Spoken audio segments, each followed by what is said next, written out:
यह कहानी है अनुज और निखिल की, जो बचपन के सबसे अच्छे दोस्त थे।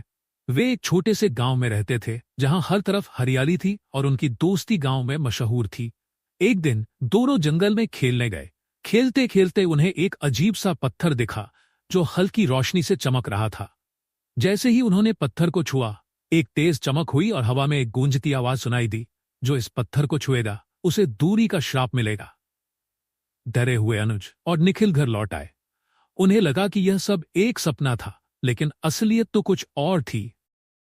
अगले दिन जब वे मिलने गए तो जैसे ही वे पास आए, उन्हें किसी अदृश्य दीवार ने दूर फेंक दिया। अनुज और निखिल ने गांव के बुजुर्गों से मदद मांगी, लेकिन किसी को इस जादू के बारे में कुछ नहीं पता था। गांव के एक संत ने उन्हें बताया कि इस श्राप को तोड़ने का एक ही तरीका है, अपने लिए नहीं बल्कि दूसरों के लिए त्याग करो। तभी गांव में एक बड़ा संकट आ गया।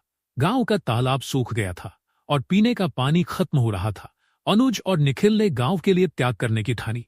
उन्होंने एक पुराना कुआं खोदने की योजना बनाई। दोनों ने दूर रहते हुए कुआं खोदना शुरू किया।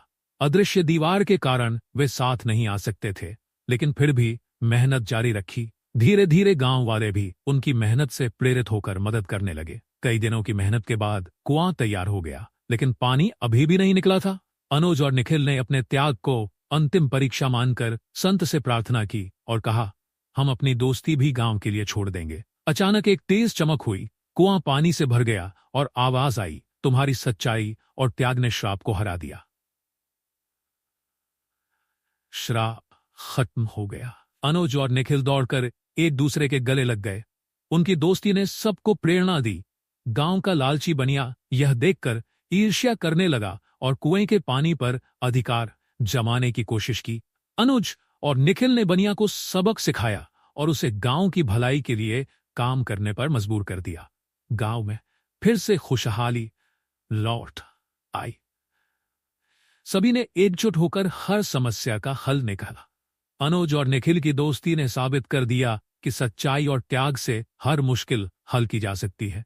इस कहानी ने सिखाया कि सच्ची दोस्ती और निस्वार्थ प्रेम किसी भी जादू से ज्यादा ताकतवर होते हैं।